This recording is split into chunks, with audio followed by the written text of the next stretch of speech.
जन्मेजय के पूछने पर व्यास जी के द्वारा भगवान के विविध अवतारों का वर्णन तथा नारायण के आश्रम पर आई हुई अप्सराओं का पूर्वांत।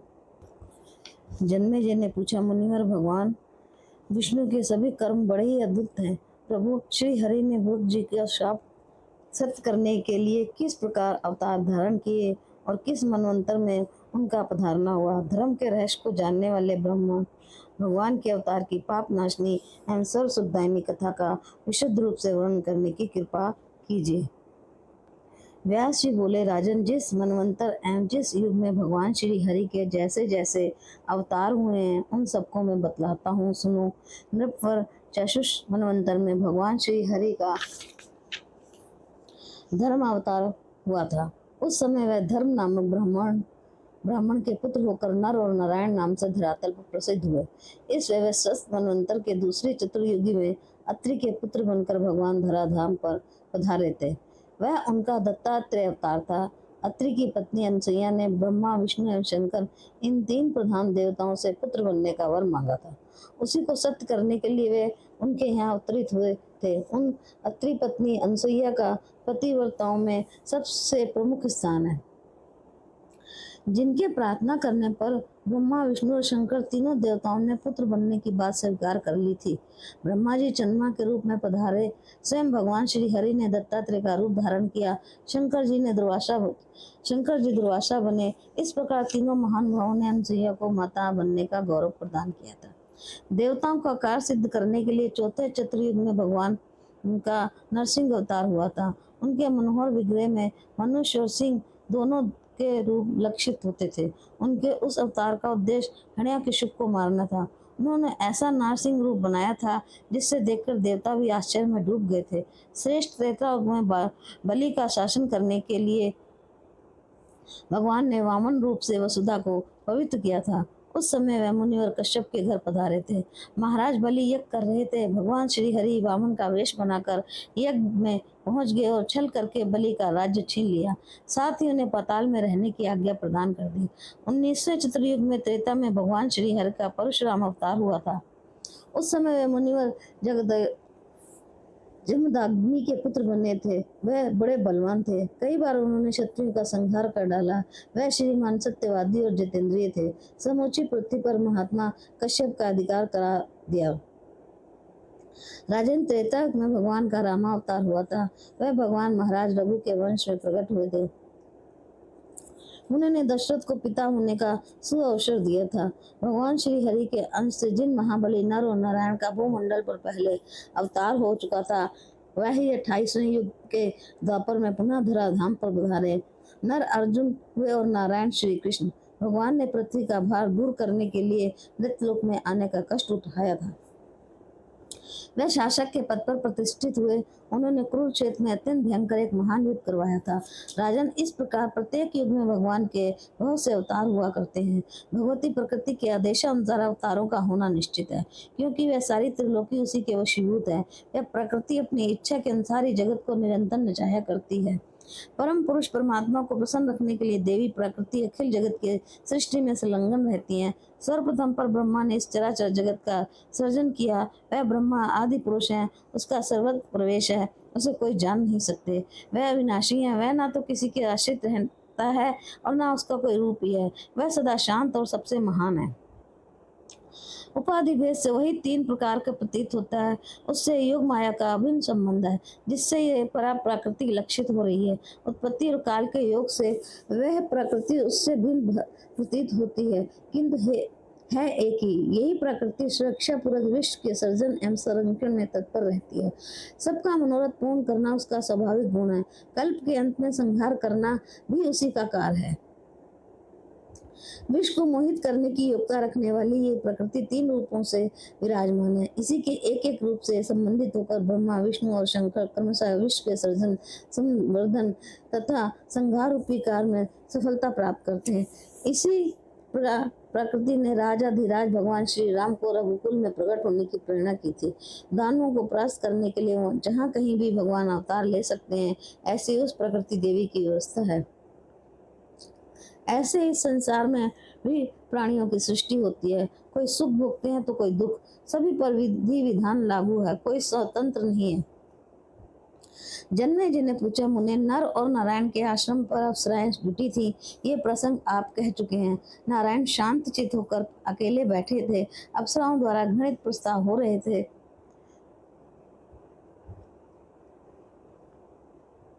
वह काम से आतुर थी। उस अवसर पर मुनिवर नारायण के मन में आया, इन अप्सराओं को शाप दे दूं, किंतु दूसरे भाई धर्मव्रता नर ने उन्हें ऐसा करने से रोक दिया। उन्हें उस समय बड़ी विकट समस्या सामने उपस्थित थी। नारायण ने वहां कैसे निर्वाह किया, क्योंकि अप्सराएं बारंबार अपनी अभिलाषाएं व्यक्त कर रही थी। इंद्र ने अत्यंत प्रार्थना करके उन अप्सराओं को वैसा करने के लिए ही कहा था।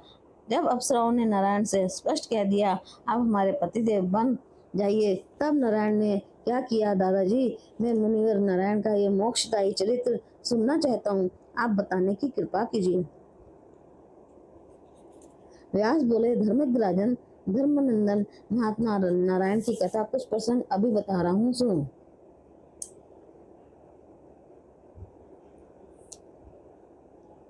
जब नारायण अप्सराओं को श्राप देने के लिए बिल्कुल तैयार हो गए, तब नर ने इसका निषेध किया और उन्हें श्राप देने से रोक दिया। तब मुनिवर नारायण मान गए और उन्होंने अप्सराओं को आश्वासन देना आरंभ किया। धर्मनंदन नारायण एक प्रसिद्ध मुनि और परम तपस्वी थे। उनके क्रोध का वेग तुरंत शांत हो गया, मुख पर मुस्कुराहट छा गई। वह इस प्रकार मधुर वचन कहने लगे, सुंदरियों, हमने इस जन्म में नियम ले रखा है, किसी प्रकार भी विवाह ना करें।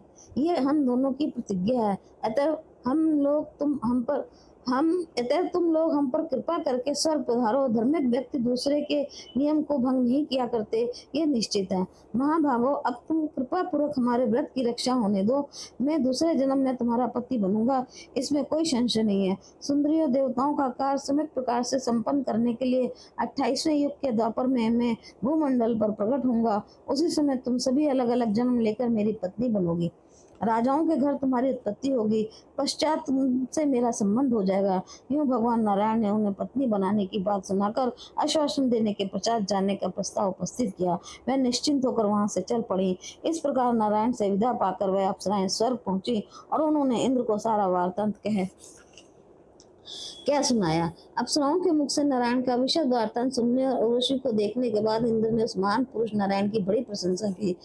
इंद्र ने कहा, मुनि के अपार धैर्य और तपोबल को धन्यवाद है, जिन्होंने अपनी तपस्या के प्रभाव से ऐसी उर्वशी आदि अप्सराएं उत्पन्न कर दी। इस प्रकार धन्यवाद देकर देवराज इंद्र प्रसन्न मन से अपने कार्य में संलग्न हो गए और धर्मात्मा नारायण की भी अक्षुण तपस्या आरंभ हो गई। महामुनि नर और नारायण का यह उपाख्यान बड़ा ही अद्भुत है। मैं इसका वर्णन कर चुका। भरत श्रेष्ठ वह ही नर और नारायण भृग मुनि के शाप पशु का बोझ हल्का करने के लिए अर्जुन एवं श्री कृष्ण के रूप में भूमंडल पर अवतरित हुए थे। तदंतर राजा जन्मेजय ने सब प्रकार के संदेहों का निवारण करते हुए श्री कृष्ण अवतार की कथा विस्तार पूर्वक सुनाने की श्री व्यास जी से प्रार्थना की। अध्याय 16 और 17।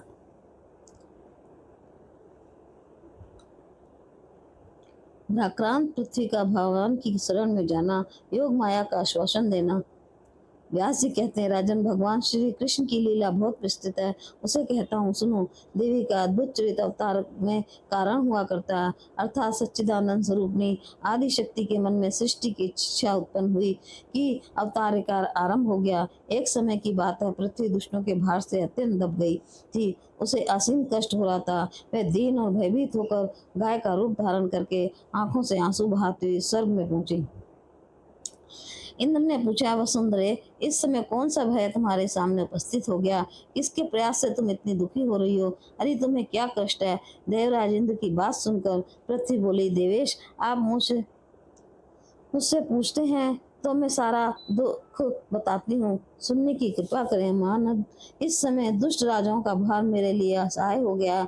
महान पापी जरासंध मगध में था तथा शिशुपाल यदि देश में मेरा स्वामी बन बैठा है। प्रतापी काशीराज, शक्तिशाली रुक्मी, कंस, महाबली, नरकासुर, सोमपति, शाल्व, दुरात्मा, केशी, धेनुकासुर एवं बकासुर, ये सभी लोग संपूर्ण शुभ धर्मों से विमुख हैं।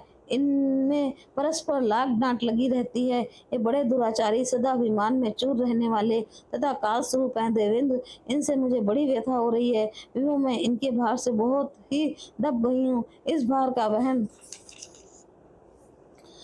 करना मेरी शक्ति से बाहर हो गया है। मैं क्या करूं और कहाँ जाऊं, बस मेरे मन में यही बड़ी चिंता है। देवराज, आपको विदित है पहले भी मुझ पर विपत्ति पड़ी थी। शक्तिशाली श्री हरि ने बारह अवतार धारण करके मेरा उद्धार किया था।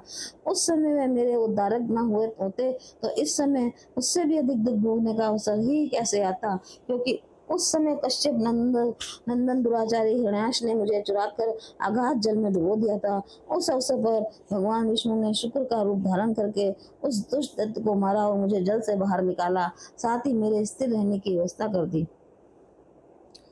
अन्यथा मैं पताल में शांत चित रहकर सुख की नींद सोई रहती। देवेश, अब मैं दुराचारी राजाओं का भार ढूंढने में बिल्कुल असमर्थ हूँ। अतः देवेंद्र, आपके चरणों में मेरा मस्तक झुका है। आप चतुर नाविक बनकर मेरा दुखदायी रूप अपार समुद्र से उद्धार कीजिए।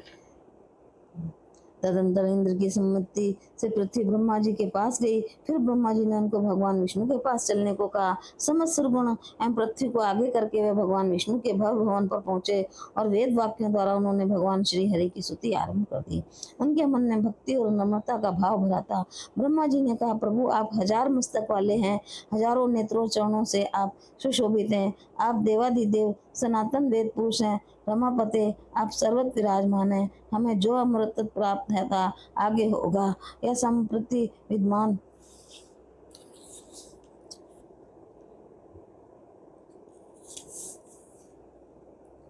वह आपका ही कृपा प्रसाद है। आपकी इतनी विशाल महिमा है, भला त्रिलोकी में इसे कौन नहीं जानता।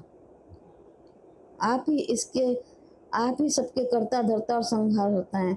आप अपार शक्तिशाली पुरुष की गति सर्वत्र अवधित रहती है। व्यास जी कहते हैं, इस प्रकार स्तुति करने पर गरुड़ ध्वज भगवान विष्णु प्रसन्न हो गए। उनका हृदय महान पवित्रता ब्रह्मादिकों को उन्होंने अपने दर्शन दिए और उपस्थित सभी देवताओं का प्रसन्नता पूर्वक स्वागत किया। साथ ही उनके आने का विस्तृत कारण भी पूछा। तब ब्रह्मा जी ने भगवान विष्णु को प्रणाम किया और कहा, जनार्दन, पृथ्वी बड़ी दुखी है। विष्णु, इस बात पर ध्यान रखते हुए इसका भार दूर कर देना आपका परम कर्तव्य है। दयानिधे, अब द्वापर समाप्त हो रहा है। आप भूमंडल पर पधारें और दुष्ट राजाओं को मारकर पृथ्वी का भार हरण करने की कृपा करें। भगवान विष्णु बोले, इस विषय में मैं बिल्कुल परतंत्र हूँ। मैं ही नहीं, ब्रह्मा, शंकर, इंद्र, अग्नि, यम, दुष्ट असुर एवं वरुण सभी स्वतंत्रता रहित हैं। ये संपूर्ण चराचर जगत योग माया के अधीन है। ब्रह्मा से लेकर स्तंभ पर्यंत सबके सब उन्हीं में बंधे हुए हैं। सुव्रत, वह योग माया सर्वप्रथम स्वेच्छा पूर्वक जैसा काम करना चाहती है, हम लोग इसी प्रकार के कार्य में केवल सहकारी बन जाते हैं। सभी पर उसका पूर्ण अधिकार है। व्यास जी कहते हैं, इस प्रकार कहने पर पश्चात उसकी जिसकी माया से मोहित हुए संपूर्ण प्राणी उस जगद्गुरु को जानने में समर्थ रहते हैं, उस पर ब्रह्मा प्रसन्न भगवान विष्णु ने ब्रह्मा से बतलाना आरंभ किया। वह बोले, हम पर माया की इतनी गहरी छाप है कि हम उस जगत गुरु का ध्यान ही नहीं कर पाते। वह परम पुरुष शांत स्वरूप है। उनका विग्रह सच्चित एवं आनंद है। उनका कभी अंत नहीं होता। उन पर ब्रह्मा की शक्ति बड़ी ही विलक्षण है।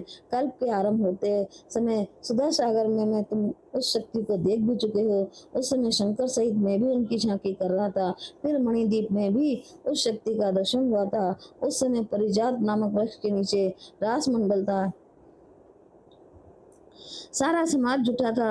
वह अद्भुत शक्ति सबके आगे विराज रही थी। यह देखी हुई बात है, न कि केवल सुनी हुई। अतः इस अवसर पर सभी देवता उसी परमा शक्ति का चिंतन करें। वह आदि शक्ति कल्याण में संपूर्ण अभिष्ट प्रदान करने वाली एवं माया स्वरूपी है। पर ब्रह्मा से उसका अभेद संबंध है। व्यास जी कहते हैं, भगवान विष्णु के यूं कहने पर ब्रह्मा प्रभृति समस्त देवता जो सदा विराजमान रहने वाली तथा योग माया नाम से प्रसिद्ध उन भगवती भुवनेश्वरी का एकाग्र मन से ध्यान करने लगे। स्मरण करते ही भगवती साक्षात सामने प्रकट हो गई। उनके हाथ पाश अंकुश एवं अभय मुद्रा से सुशोभित थे। उनका श्री विग्रह लालिमा लिए हुए था। देखने में अत्यंत अद्भुत थे। उनके दर्शन पाकर देवताओं को असीम आनंद हुआ, अतः वह उनकी स्तुति करने लगे।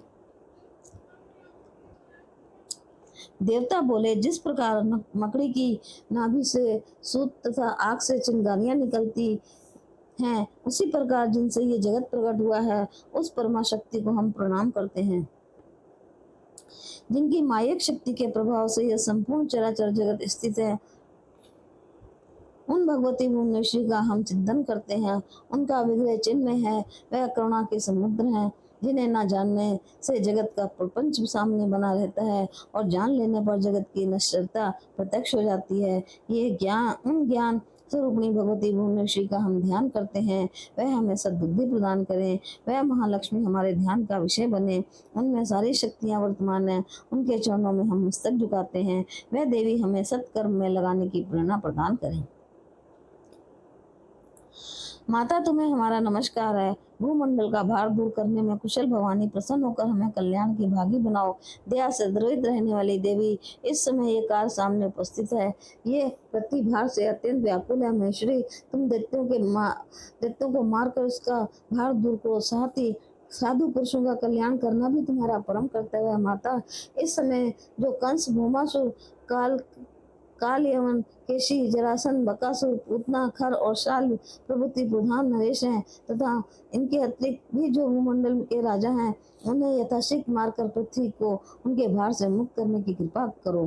कमल लोचने, जिन्हें कोई भी पराजित नहीं कर सकते थे, वह सभी दैत्य युद्ध में तुम्हारे आनंदमय मुख के सामने आते ही बाणों के लक्ष्य बन गए। तुम्हारी लीला से ही वह प्राणों के से हाथ धो बैठे। द्वितीया के चंद्रमा को मस्तक पर धारण करने वाली देवी श्री शक्ति से वंचित होने पर विष्णु एवं शंकर आदि जितने प्रमुख देवता हैं, वह भी हिलडुल तक नहीं सकते।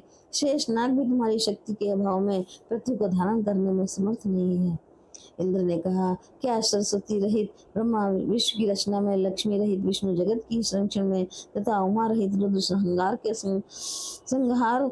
के संहार में समर्थ हो सकते हैं? कदापि नहीं। किंतु जब सरस्वती, लक्ष्मी और उमा संज्ञक तुम्हारी शक्तियों का सहयोग उन्हें प्राप्त होता है, तभी वे अपना कार्य संपादन करने में समर्थ हो पाते हैं।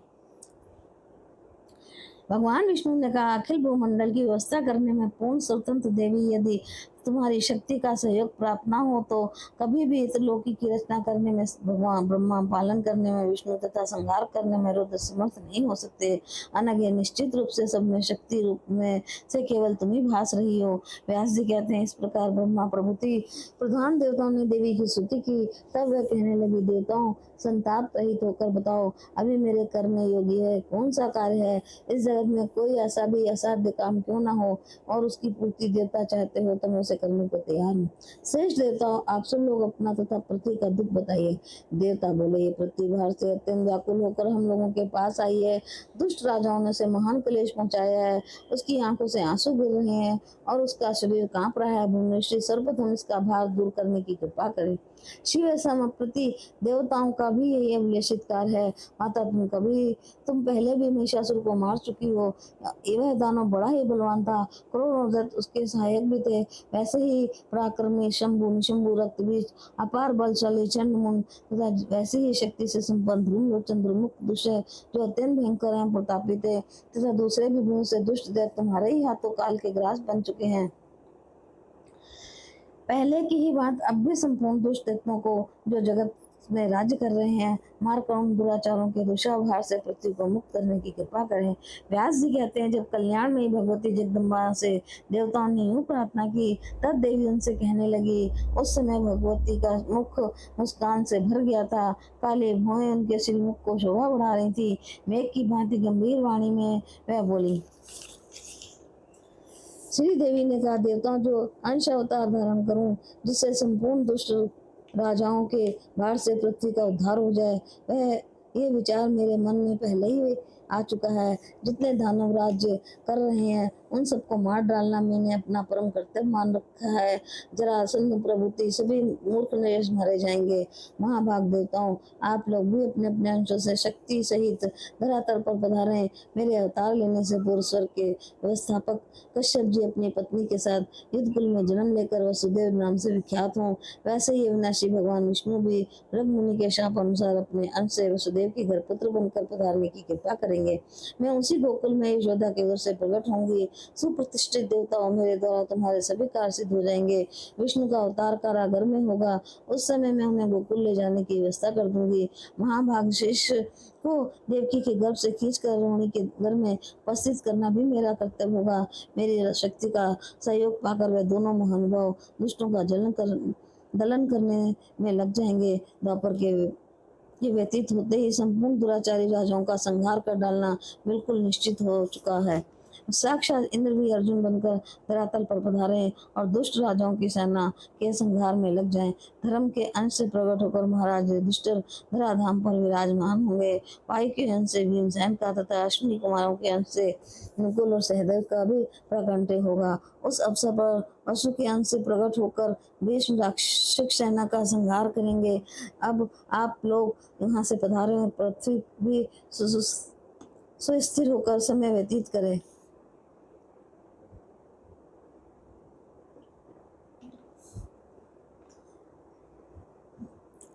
महानुभावों, देवताओं, मैं इस भूमि का भार अवश्य दूर कर दूंगी। सभी देवता केवल निमित्त मात्र होंगे। सारा काम मेरी शक्ति के ऊपर निर्भर रहेगा, इसमें कोई संशय नहीं है। क्षत्रियों का घोर संहार मैं कुरुक्षेत्र में मैदान में करूंगी। दूसरे की वस्तु को पाने की इच्छा करना, सबको परास्त करने की अभिलाषा रखना, यह काम मोह को अपनाए रखना, इन दोषों के कारण सारे यादव भी काल के ग्रास बन जाएंगे। ब्राह्मण के शाप से उनके वंश का ही उच्छेद हो जाएगा। भगवान भी शाप को सत्य करने के लिए अपने इस कलेवर का त्याग कर देंगे। अतः अब आप सभी देवता भगवान विष्णु के सहायक बनकर अपनी पत्नियों के साथ मथुरा एवं गोकुल में जन्म धारण करें। व्यास जी कहते पर ब्रह्मा की ये योग माया उपयुक्त बातें कहकर अंतर्धान हो गई। सब देवता पृथ्वी को साथ लिए हुए अपने अपने स्थान पर चले गए। योग माया की वाणी से पृथ्वी की मन का विषाद दूर हो गया। वह शांत होकर के समय की प्रतीक्षा करने लगी।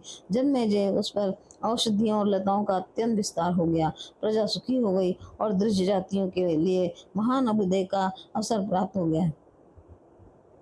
समस्त मुनिजन अत्यंत आनंद के साथ धार्मिक कृत्य करने पर तत्पर हो गए। अध्याय 18 और 19। देवी की महिमा का वर्णन तथा श्री कृष्ण अवतार के कथा प्रसंग में वसुदेव जी की बुद्धिमत्ता से देवकी के कंस की तलवार से रक्षा, देवकी के बालक का कंस के द्वारा मारा जाना। व्यास जी कहते हैं, जन्मेजय पृथ्वी के भार मुक्त होने की कथा तथा कुरुक्षेत्र में प्रभास क्षेत्र में योग माया द्वारा सेना के संहार का प्रसंग भी बताता हूँ, सुनो।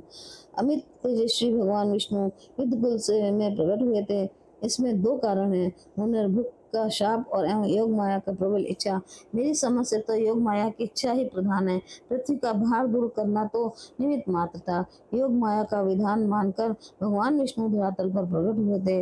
राजन में पन और मेरापन बंधन में डालने वाली सुदर्शन रस्सियां हैं। इनसे ना बनकर मुक्तिकामी और मुक्तिकामी दोनों ही प्रकार के योगी कल्याण स्वरूपी भगवती जगदम्बा की उपासना करते हैं।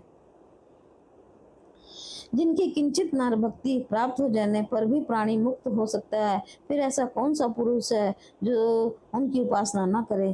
किसी व्यक्ति के मन में ये आकांक्षा भी उठती है तो भुवनेश्वरी माँ पाही ये कहूँ तो उनके मुंह से भुवनेश्वरी इस शब्द के उच्चारण होते ही भगवती जगदम्बा उसे त्रिलोकी का वैभव प्रदान कर देती है।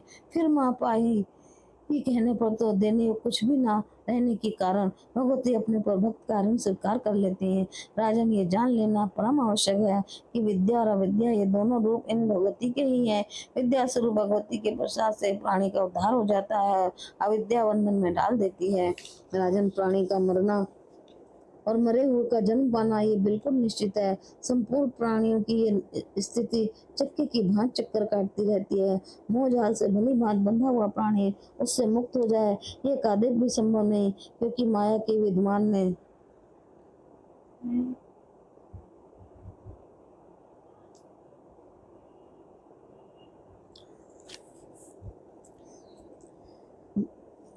माया की विद्यमानता में मोह जाल का अभाव होना बिल्कुल असंभव है। राजन, शिष्ट के समुचित अवसर पर जन्म लेना और निधन के अवसर पर मर जाना यह अनिवार्य नियम है। ब्रह्मा आदि तक सबके सब इस नियम का पालन करते हैं। नटवर जिसके बध में जो निमित्त बन चुका है उसी के द्वारा उसकी मृत्यु होती है।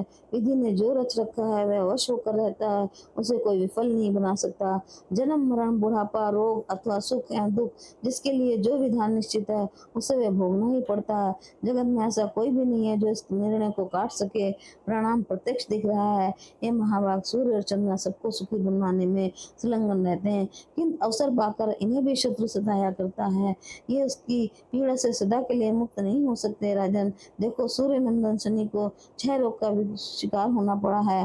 चंद्रमा कलंकी होकर समय काटते हैं। इससे सिद्ध है कि महान से महान व्यक्ति के लिए भी विधि के विधान को मिटा देना अत्यंत असंभव है। महाराज, योग माया महान बल होती है, उसके विषय में कहाँ तक क्या कहूँ, जिसका नचाया हुआ ये सारा विश्व अब भी चक्कर काट रहा है। भगवती की इच्छा से भगवान विष्णु के अनेक अवतार होते हैं। प्रत्येक अवतार में वह भांति भांति की लीलाएं करती हैं। भगवान श्री कृष्ण देवताओं का कार्य सिद्ध करने के लिए मनुष्य रूप धारण करके धरातल पर पधारे थे। उन्होंने जो कार्य किए थे वह भी तुमसे संक्षेप में कहूंगा। प्राचीन समय की बात है। यमुना के मनोहर तट पर मधुवन नाम का एक वन था। वहाँ लवणासुर नाम से विख्यात एक प्रतापी दानव रहता था। उसके पिता का नाम मधु था। वर के प्रभाव से लवणासुर के अभिमान की सीमा नहीं थी। उस दुष्ट से जाति मात्र कष्ट पा रहे थे।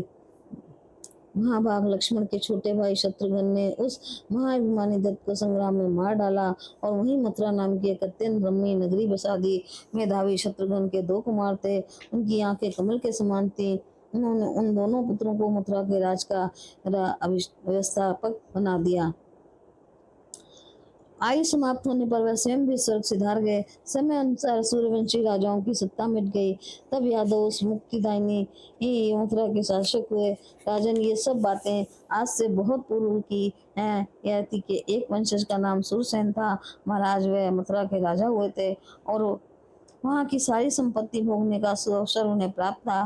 पर उनके शाप अनुसार कश्यप जी उन्हीं के वंशज दूसरे सुरसेन के पुत्र बनकर उस पावन मथुपुरी में पधारे। वसुदेव जी के नाम से उनकी प्रसिद्धि हुई। पिता का स्वर्गवास हो जाने पर वसुदेव जी वैश्यवृत्ति से जीवन व्यतीत करने लगे। उन्हीं के घर भगवान विष्णु का प्राधान्य हुआ था। उस समय वहाँ के राजा उग्रसेन थे। उनके पुत्रों में जो सबसे बड़ा था उसकी कंस नाम से ख्याति थी, पर उन्होंने आदित्य को भी शाप दे दिया था। अतः वह भी कश्यप जी की अनुगामिनी बनकर जगत में पधारे। उन्होंने देवक को पिता बनने का सुअवसर प्रदान किया था। वह देवकी नाम से प्रसिद्ध हुए। महात्मा देवक ने अपनी पुत्री देवकी का विवाह वसुदेव के साथ कर दिया। विवाह हो जाने पर विदा होते समय आकाशवाणी हुई, महाभाग कंस इस देवकी का 8वां पुत्र महान शक्तिशाली पुरुष होगा। उसके हाथ से तुम काल के कलेवा बन जाओगे। यूं आकाशवाणी सुनकर महापराक्रमी कंस के आश्चर्य की सीमा न रही। उस देववाणी को सत्य मानकर वह अत्यंत चिंतित हो उठा। कर्तव्य के विषय में विचार करने के पश्चात उसने निश्चय किया कि यदि मैं देवकी को अभी मार डालूं तो संभव है मृत भी मेरे पास ना आ सके। मृत का भय उपस्थित करने वाले इस कठिन अवसर पर दूसरा कोई उपाय लागू नहीं हो सकता। किंतु देवक जी मेरे पिता तुल्य हैं। ये देवकी उनकी पुत्री है। अतः इस पूज बहन को कैसे मारूं, ये विचार उसके मन में उत्पन्न हो गया। फिर सोचा, यही मेरी साक्षात मृत्यु है। विद्वान पुरुष घृणित कर्म करके भी शरीर की रक्षा किया करते हैं। प्रायश्चित कर लेने पर पाप धुल जाता है। ज्ञानी जनों ने ये नियम बना दिया है कि नीच कर्म करके भी शरीर की रक्षा करनी चाहिए। यूं विचार करने के पश्चात दुरात्मा कंस ने तुरंत तलवार उठा ली और बहन देवकी के केश पकड़ लिए। उसने मयान से तलवार निकालकर उसे हाथ में लिया और नवविवाहिता देवकी को अपनी ओर खींचकर उसे मार डालना चाहा। सारी जनता इस घृणित कार्य को देख रही थी। देवकी मारी जा रही है, ये देखकर बड़े जोर का हाहाकार मच गया। वसुदेव जी का साथ देने वाले बहुत से वीर युद्ध करने के लिए उद्यत हो गए। उन्होंने हाथ में धनुष उठा लिया। वसुदेव जी के वे सभी सहायक बड़े उद्यत उत्साही थे। उनकी दृष्टि में देव माता देवकी कंस की कृपा पात्र थी। अतः उन्होंने कंस से कहा, इसे छोड़ दो। कंस को लाचार होकर उसे छोड़ देना पड़ा। कंस के साथ में महान भयंकर युद्ध करने लगे। उन सबकी बुद्धि बड़ी ही विलक्षण थी।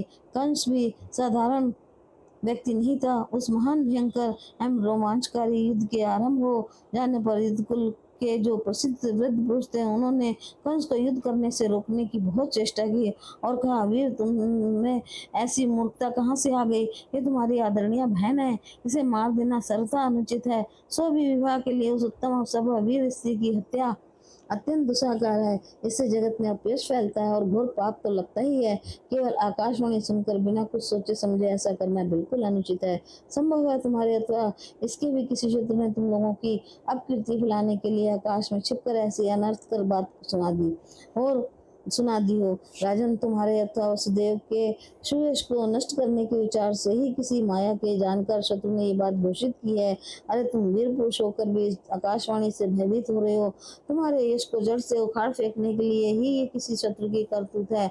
जो कुछ भी हो, विवाह के उत्तम अवसर पर बहन को तो नहीं मारना चाहिए। महाराज, जो होने वाली बात है वह तो अवश्य होकर रहेगी, उसे कौन टाल सकता है? जब इस प्रकार वृद्ध यादवों के समझाने पर भी कंस उस पाप कर्म से व्यक्त नहीं हुआ, तब नीति के पूर्ण जानकर वसुदेव जी चुप नहीं रह सके। उन्होंने उस दुष्ट से कहा, कंस, इस अवसर में तुमसे सच्ची बात कह रहा हूँ। सत्य पर ही तीनों लोग टिके हुए हैं। देखो, देवकी के बच्चे उत्पन्न होते ही मैं उन सबको लाकर तुम्हें सौंप दूंगा।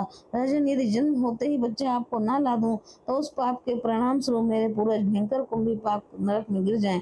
वसुदेव जी के इस अंतिम निर्णय को सुनकर नागरिक गण तुरंत कंस के प्रति बोल उठे, बहुत ठीक, बहुत ठीक।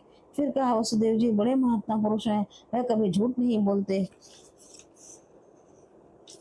महाभाग, तुम देवकी को जुड़ा छोड़ दो, देवकी का जुड़ा छोड़ दो। ऐसा करने से तुम्हें स्त्री हत्या का पाप भी नहीं लगेगा। व्यास जी कहते हैं, वृद्ध यादव बड़े धार्मिक पुरुष थे। उनके उपयुक्त सद्ढंग से समझाने पर कंस ने क्रोध त्याग दिया। उस समय वसुदेव जी के सत्य वचन पर उसे पर्याप्त विश्वास हो गया। फिर उच्च स्वर से दंबियां बज उठी। उस सभा मंडप में जितने लोग थे सभी जय जयकार करने लगे। इस प्रकार यशस्वी वसुदेव जी कंस को प्रसन्न करके उससे देवकी को छुड़ाकर उस नवोढ़ा के साथ अपने इष्ट मित्रों सहित निर्भीकता पूर्वक शीघ्र ही घर चले गए। व्यास जी कहते हैं, देवकी स्वरूपा देवकी वसुदेव जी के साथ मर्यादा के अनुसार रहने लगी। उपयुक्त समय आने पर उन्हें गर्भ रह गया। 10वें महीने के अंत में उन्होंने एक श्रेष्ठ पुत्र प्रसव किया। उस बालक को सभी अंग बड़े ही यश डोलते।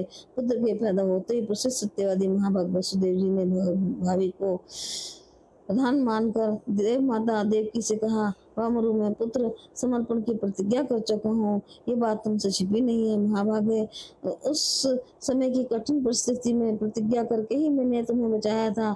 अतः सुंदर चोटी से शोभा पाने वाले प्रिय तुम्हारे चचेरे भाई कंस को मैं ये पुत्र दे देने के विचार कर रहा हूँ। कंस महान नीचे, अतः देव ही नाश करने पर आतुला है। ऐसी स्थिति में तुम क्या कर सकोगे? विचित्र कर्मों के पाप को आत्मज्ञान शून्य प्राणी किसी प्रकार भी नहीं जान सकते। ये निश्चय है, संपूर्ण प्राणी काल के वाश में जकड़े हुए हैं। अपना किया हुआ कर्मफल उन्हें अवश्य भोगना पड़ता है, चाहे वे कर्म शुभ हो या अथवा अशुभ। जीव के प्रारब्ध की रचना ब्रह्मा के द्वारा हुई है। वह भली बात सोच समझ कर ही सब कराते हैं। देवकी ने कहा, स्वामी, पूर्व जन्म के पापों का परिमार्जन करने के लिए प्रायश्चित किया जा सकता है। महात्मा पुरुषों ने धर्म शास्त्रों में इसका स्पष्ट उल्लेख किया है। अतएव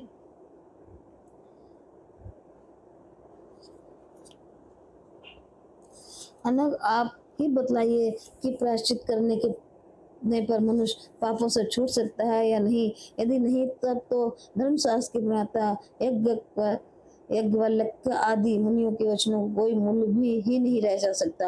यही नहीं, किंतु देव के अमित मान लेने पर तो आयुर्वेद, मंत्रवाद तथा अनेक प्रकार के उधम सभी व्यर्थ हो जाते हैं। फिर तो जितने अपराध वाक्य हैं सभी प्रमाण शून्य हो जाते हैं। उद्यम करने पर सफलता प्राप्त हो जाती है और विषय में प्रत्यक्ष प्रमाण मिल रहा है। अतः इस अवसर पर सोच समझकर कोई ऐसा उपाय करना चाहिए जिसके परिणाम स्वरूप मेरे दया पात्र बच्चे के प्राण रक्षा हो जाए। वसुदेव जी बोले, महाभागे, मैं तुमसे ये सच्ची बात बता रहा हूँ, सुनो। उद्यम अवश्य करना चाहिए, परंतु फल देव की कृपा पर निर्भर है। इस जगत में जितने प्राणी हैं उनका 3 प्रकार के कर्मों से संबंध है। प्राचीन रहस्य के विद्वान वेदों और शास्त्रों में इस विषय का प्रतिपादन करते हैं। सुमध्य में इन 3 प्रकार के कर्मों के नाम हैं संचित प्रारब्ध और वर्तमान भोमो। जितने प्राणी हैं उनके जन्म लेने से शुभ कर्म ही ही बीज है। अनेक जन्मों के उपार्जित कर्म समय पाकर फल देने के लिए सामने उपस्थित हो जाते हैं। प्राणी पूर्व शरीर का परित्याग करके कर्मानुसार स्वर्ग अथवा नरक भोगने में परतंत्र रहता है। उसे दिव्य देह की प्राप्ति हो अथवा यातना देह की, इसमें उसका अपना कर्म ही कारण है। स्वर्ग अथवा नरक में जाकर जीव विविध भोग भोगने में प्रवृत्त हो जाता है। भोग समाप्त होते ही उत्पन्न होने का समय सामने आ जाने के कारण उसे जन्म लेना पड़ता है। स्थूल देह के साथ संयोग होने पर उसकी जीव संज्ञा हो जाती है। उसी क्षण संचित कर्मों से उसका संबंध हो जाता है। अतः शुभ एवं अशुभ सभी कर्म फल इस शरीर से भोगने ही पड़ते हैं। सुलोचनीय प्राणी के लिए प्रारब्ध कर्मों का भोग अनिवार्य है।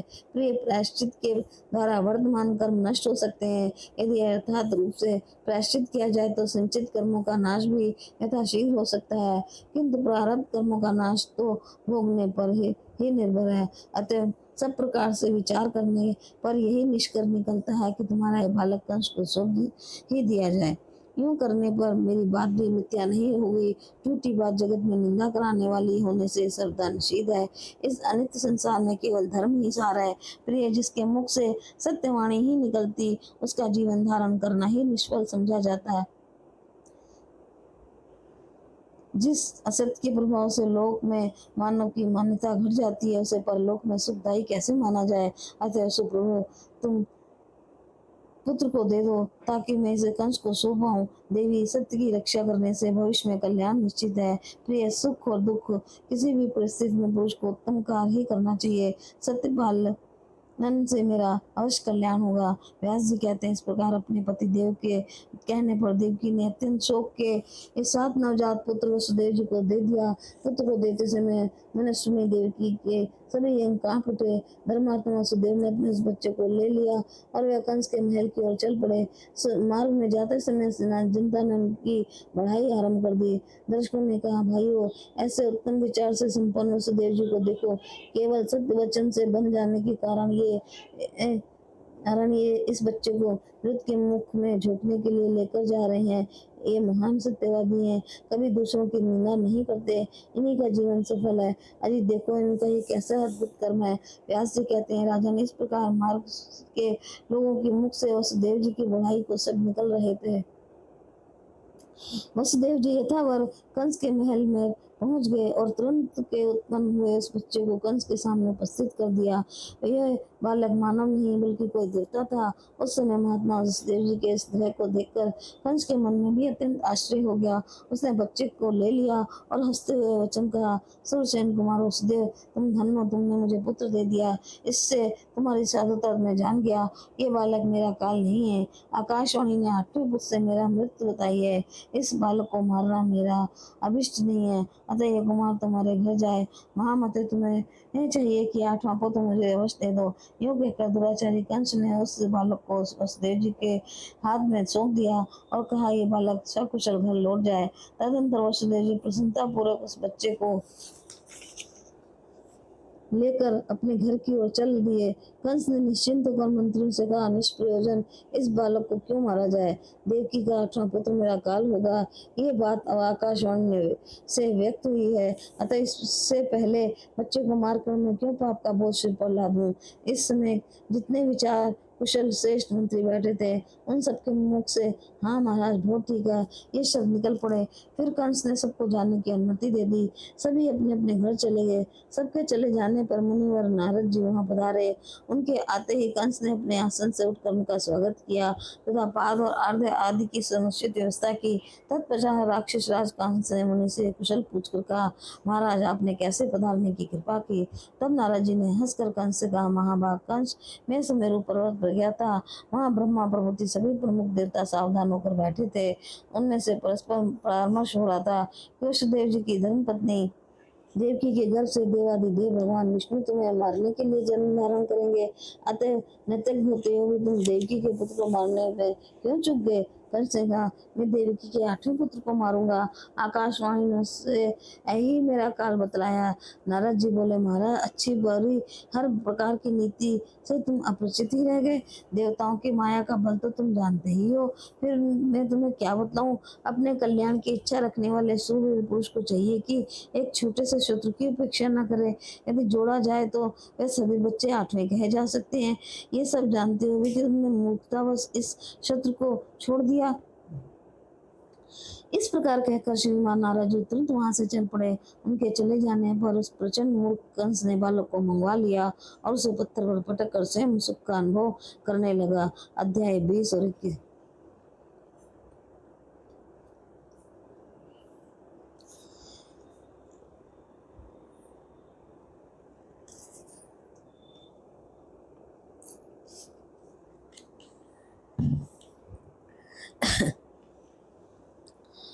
कंस के हाथ मारे जाने वाले देवकी के 6 बालकों को पूर्व जन्म की एक कथा तथा देवताओं और दानवों के अंश अवतार का वर्णन। जन्मेजय ने पूछा, दादाजी उस बालक ने पूर्व जन्म में कौन सा ऐसा पाप किया था जिसके परिणाम स्वरूप ये उत्पन्न होते ही दुराचारी कंस के हाथ मृत के मुख में चला गया।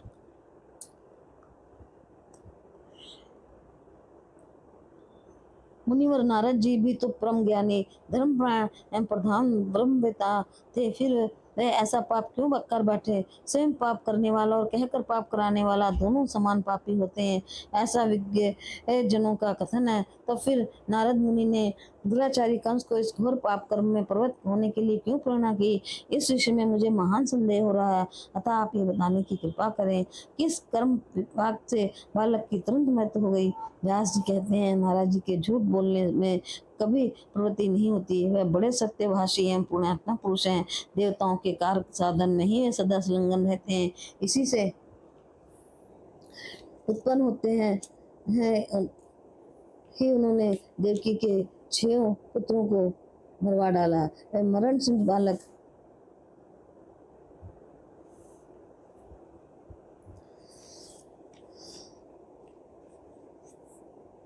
बालक षडगर्भ नामक देवता थे। शाप के कारण उनका निधन निश्चित था, अतः वे मर गए। राजन, उनके शाप का कारण भी कहता हूँ, सुनो। स्वयंभू मनवंतर की बात है। ये 6 मुनिवर मरीच के महान बलशाली पुत्र थे। मारीच की ओणा नामक पुतनी के गर्भ से उनका जन्म हुआ था। ये धर्मशास्त्र के प्राकांड विद्वान थे। एक समय की बात है, ब्रह्मा जी की किसी बात को देखकर इन मारीच कुमारों की हंसी आ गई। तब ब्रह्मा जी ने उन्हें शाप दिया था, तुम यहाँ रहने योग्य नहीं हो, धरातल पर जाकर दैत्य योनि में जन्म धारण करो। राजन, वही षडगर्भ कालनेमी नामक दैत्य के पुत्र हुए थे। अगले जन्म में हिरण्यकशिप के पुत्र बनकर उन्हें जगत में आना पड़ा था, परंतु इनका पूर्व ज्ञान अभी बना हुआ था, अतः पूर्व जन्म के शाप से भयभीत होकर इस जन्म में वे शांति पूर्वक सावधानी के साथ तपस्या करने लगे। तब इस गर्भ पर प्रसन्न होकर ब्रह्मा जी वर देने को प्रस्तुत हो गए। ब्रह्मा जी बोले, महाबाबू तुम मेरे कृपा पात्र पुत्र हो। पूर्व काल में मैंने तुम्हें श्राप दिया था, किंतु अब मैं तुम पर प्रसन्न हूँ, तो अभिष्ट वर मांग लो। व्यास जी कहते हैं, ब्रह्मा जी के वचन सुनकर 6 गर्भों का मन प्रसन्नता से भर गया। वह अपना कार्य सिद्ध करने में तत्पर तो थे ही, अतः सबने अपना अभिलाषित वर मांग लिया। 6 गर्भों ने कहा, पितामह ब्रह्मा जी, यदि आप प्रसन्न हैं तो हमें अत्यतिष्ट वर देने की कृपा करें। हमारी चाह ये है कि जितने देवता मानव महारग गंधर्व और सिद्धेश्वर हैं, उन सब से हम अवध्य हो जाएं। उनमें उनमें से कोई भी हमें न मार सके। व्यास जी कहते हैं, तब ब्रह्मा जी ने 6 गर्भों से कहा, तुम्हारी ये सभी अभिलाषाएं पूर्ण होंगी। महाभोग, अब तुम जा सकते हो। मेरी वाणी अमोघ है, इसमें संशय नहीं करना। राजन, तब जब ब्रह्मा जी ने 6 गर्भों को वर दिया, तब वे अत्यंत प्रसन्नता से खिल उठे, किंतु हिरण्यकशिप के उनके व्यवहार से जलने लगा। उसने कुपित होकर कहा, पुत्रो, तुमने मुझको छोड़कर ब्रह्मा को प्रसन्न करने की चेष्टा की है। ऐसे बलशाली वीर होते हुए तुमने वर पाने के लिए उनका सत्वन भी किया और मेरे स्नेह को बिल्कुल ठुकरा दिया। इसके फलस्वरूप अब मैं तुम्हारा त्याग कर देता हूँ। तुम पाताल में चले जाओ। जब तक षडगर्भ नाम से तुम जगत में विख्यात रहे, किंतु अब पाताल में जाकर नींद के वशीभूत हो जाओ, वर्षों तक सोए पड़े रहो। इसके बाद प्रतिवर्ष बारी बारी से तुम्हें देवकी के गर्भ में जन्म लेना होगा। तुम्हारा पिता काल नेमी उस समय कंस नाम से प्रसिद्ध होगा और उत्पन्न होते ही तुम उसी कंस के हाथों मार दिए जाओगे।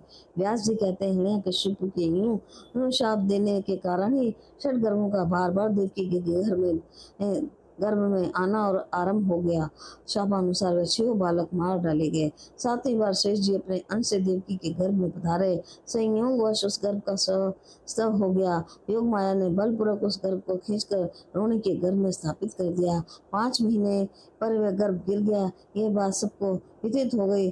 देवकी का गर्भपात हो गया। यह बात कंस को भी ज्ञात हो गई थी। ये समाचार उस दुरात्मा के लिए बड़ा ही सुखप्रद था। सुनकर वह आनंद में भर गया। देवकी के 8वें गर्भ से स्वयं भगवान पधारे। देवताओं का कार्य सिद्ध करना एवं भूमि पर भार उतारना उनके पदार्पण का प्रधान प्रयोजन था। जन्मेजय ने कहा, मुनिवर, वसुदेव जी कश्यप जी के अंश हैं। उन्हीं के यहाँ भगवान शेष एवं श्री विष्णु अपने अंश से प्रकट हुए थे। उस प्रसंग का वर्णन तो आप कर चुके। अब पृथ्वी के प्रार्थना करने पर उसका भार दूर करने के लिए देवताओं के जो अन्य अवतार हुए थे उन्हें भी बताने की कृपा करें।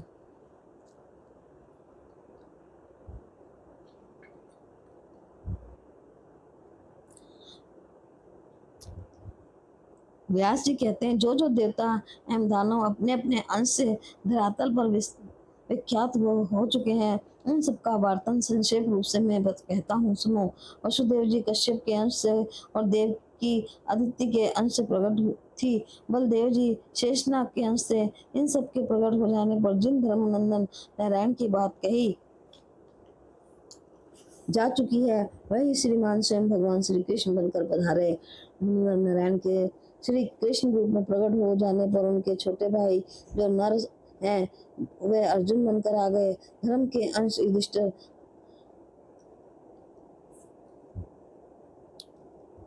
वायु के अंश भीमसेन तथा अश्विनी कुमारों के अंश महाबली नकुल एवं सहदेव कहे गए। तो कर्ण के सूर्य का अंश बताया गया। विदुर जी धर्म के अंश से प्रकट हुए। द्रोणाचार्य बृहस्पति के अंश से, अश्वत्थामा रुद्र के अंश से उत्पन्न हुए। बुद्ध जन बतलाते हैं कि स्वयं समुद्र शांतनु बने थे और गंगा उनकी पत्नी रही। पुराण प्रसिद्ध गंधर्व राज देवक बनकर धराधाम को सुशोभित हो रहे थे। भीष्म पितामह को वसु तथा राजा विराट को मरुद्रन का अंश कहा जाता है। अरिष्टनेमि का पुत्र जो हंस था, वही जगत में आकर धृतराष्ट्र नाम से प्रसिद्ध हुआ। कृपाचार्य को किसी एक मरुद्रन का अंश और कृतवर्मा को किसी दूसरे मरुद्रन का अंश बताया जाता है। राजन दुर्योधन को कली का अंश और शुक्नी को द्वापर का अंश समझो। प्रसिद्ध सोमनंदन सुवर्चा भूमंडल पर सोम प्रो यादव नाम से विख्यात हुए। धृष्टद्युम्न और शिखंडी क्रमशः अग्नि और राक्षस के अंश थे। प्रथम सनत कुमार के अंश कहे गए। द्रुपद वरुण के अंश थे। स्वयं भगवती लक्ष्मी द्रौपदी बनकर जगत में पधारी थी। द्रौपदी के 5 पुत्र विष्णुदेव के अंश कहे जाते हैं। सिद्धि, धृति और मति, ये तीनों देवियां कुंती, माद्री और गांधारी के रूप में आकर भूमंडल की शोभा बढ़ाने लगी। जिन्हें भगवान श्री कृष्ण की धर्म पत्नी बनने का सौभाग्य प्राप्त हुआ था, वह सभी स्वर्ग की दिव्य रमणियां थी। इंद्र के संपर्क में रहने वाले सभी उनकी प्रेरणा से धरातल पर आकर दुराचारी नरेश बने थे। शिशुपाल और हिरण्यकश्यप का अंश था। विप्रचित जरासंध होकर तथा प्रहलाद शल्य बनकर आए थे। काल नेमी कंस हुआ। हाय शिला ने केशी का जन्म पाया। बलि कुमार कुकुदी अरिष्टासुर बना, जिसने श्री कृष्ण के हाथों गोकुल में प्राण छोड़े। अनहद धृष्ट केतु बना। भगवत भास्कर बन हुआ। ब्रह्म ने प्रलंबासुर का श्री पाया और खरधेनु का शुभ हुआ। वराह और किशोर नामक जो अत्यंत भयंकर 2 दैत्य थे, वह धरातल पर चारों और मुष्टिक नामक प्रख्यात पहलवान हुए। दिति का पुत्र जो अरिष्टासुर था, वह कुवलयापीड हाथी के नाम से विख्यात हुआ। बलि की पुत्री पूतना बनी और उसका छोटा भाई बकासुर कहलाया। यम, रुद्र, काम और क्रोध, इन चारों के अंश से महाबली अश्वत्थामा का जन्म हुआ।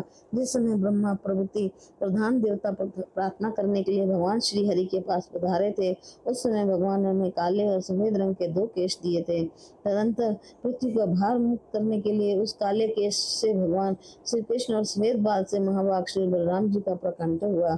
जो पुरुष भक्ति भाव पूर्वक इस अंशावतारण की प्रसंग को सुनता है वह संपूर्ण पापों से छुटकारा पाकर अपने बंधु बांधवों के साथ आनंद का भागी होता है। अध्याय 22।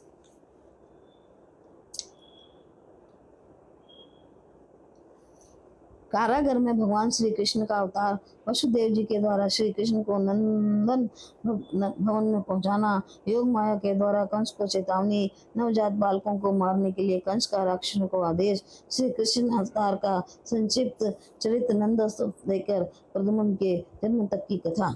व्यास जी कहते हैं, नारद जी के आदेश अनुसार उग्रसेन पुत्र कंस ने जब देवकी के 6 बच्चों को मार डाला और 7वां गर्भ गिर गया, तब 8वें गर्भ की रक्षा करने के लिए अत्यंत सजग होकर मैं प्रयत्न में लग गया।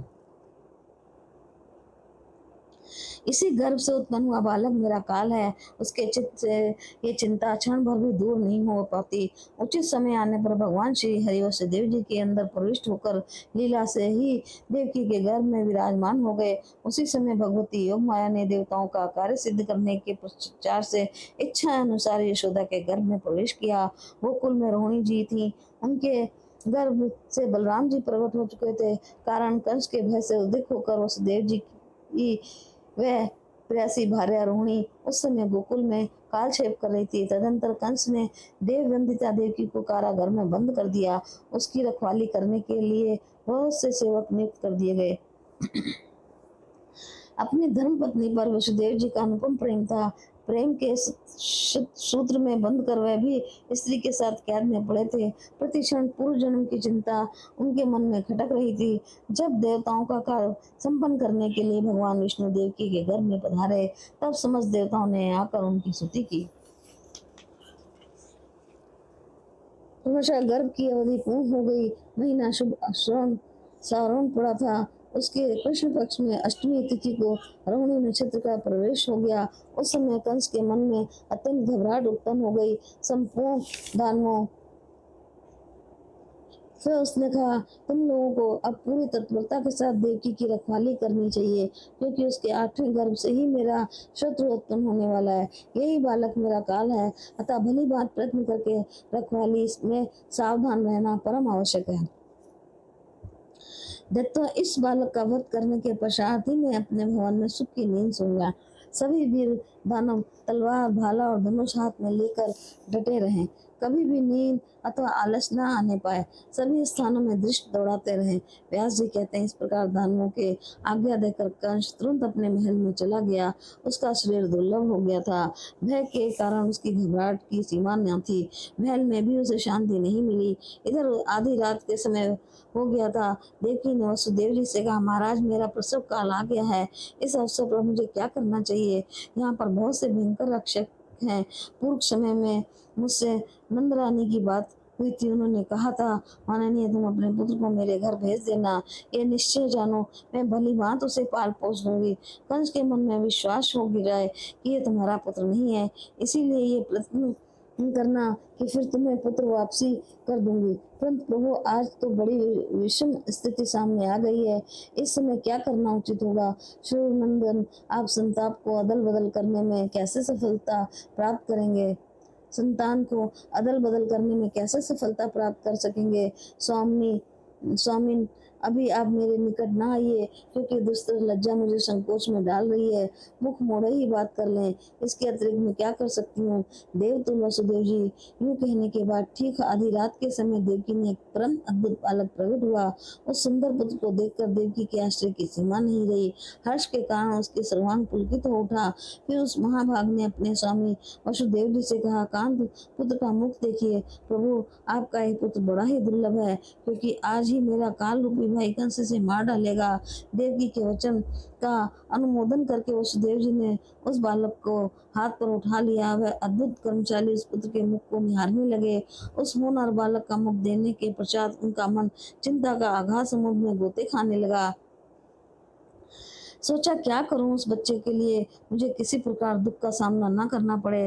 वह यूं व्याकुलता पूर्वक सोच रहे थे। इतने में आकाशवाणी हुई। वसुदेव जी को संबोधित करके आकाशवाणी ने कहा, वसुदेव, तुम इस बालक को लेकर अभी गोकुल पहुंच जाओ। संपूर्ण रक्षकों को नींद अचेत कर कर दिया गया है। आठों दरवाजों के फाटक खुल गए हैं, किसी में शाकल नहीं है।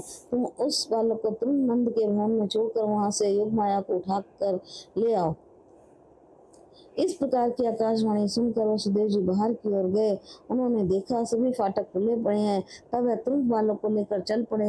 द्वारपाल उन्हें देख नहीं सके। यमुना के तट पर पहुंचकर देखा उस पार से उस पार तक अगाध जल भरा है हुआ है। सोचा अब क्या करना चाहिए। इतने में ही नदियों में श्रेष्ठ यमुना जी ऐसी हो गई कि कहीं भी कमर से ऊपर तक पानी नहीं था। ये सब योग माया की विभूति थी। फिर तो वसुदेव जी सहज ही यमुना पार कर गए। उस आधी रात के समय ही वह गोकुल पहुंच गए। मार्ग बिल्कुल सुनसान था। वह नंद जी के दरवाजे पर पहुंच गए। उसी समय वहां यशोदा के गर्भ से योग माया अवतरण हुई थी। देव दिव्य रूप धारण करके वह अपने पूर्ण अंश से पधारी थी। उनका विग्रह त्रिगुण में एवं परम अलौकिक था। वह एक छोटी सी कन्या के रूप में विराज रही थी। उस अवसर पर सर्वश्री भगवती ने स्वयं दासी का वेश बना लिया। अपने कमल जैसे कोमल हाथ पर उस दिव्य कन्या को लेकर वह बाहर आई और उसे वसुदेव जी को दे दिया।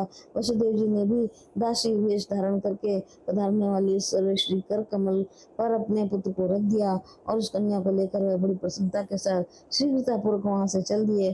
कुछ ही क्षणों बाद वे कारागार में आ पहुंचे और देखी कि शैया पर उन्होंने उस कन्या को लिटा दिया। बहुत दूर न जाकर वह स्वयं पास ही बैठ गए और अत्यंत चिंतित हैं भय होकर कालक्षेप करने लगे। इतने में कन्या का उच्च स्वर से रोना आरंभ किया। फिर तो प्रसव के समय को सूचित करने के लिए नियुक्त किए गए राज कर्मचारी जाग पड़े। कन्या का रुदन सुनकर उनके आनंद की सीमा न रही। उन्होंने तुरंत उस रात्रि ही जाकर राजा कंस को सूचित किया, महामते देवकी के बच्चा उत्पन्न हो गया है, आप शीघ्र वहां पधारिए। राक्षसों की बात सुनकर भोजपति कंस तुरंत चल पड़ा। फाटक बंद थे। ये देखकर उसने वसुदेव जी को पुकारा। कंस ने कहा, महान बुद्धिशाली वसुदेव, देवकी के बालक को मेरे सामने उपस्थित करो। उसका यह 8वां बालक ही मेरा काल है। मेरे शत्रु श्री हरि स्वयं बालक बनकर आए हैं, अतः उन्हें मैं अभी मार डालूंगा। व्यास जी कहते हैं, कंस की बात सुनकर वसुदेव जी भयभीत हो गए। उनकी आंखें डबडबाई। उन्होंने उस कन्या को उठाकर कंस के हाथ में दे दिया। उनके नेत्र जल बरसा रहे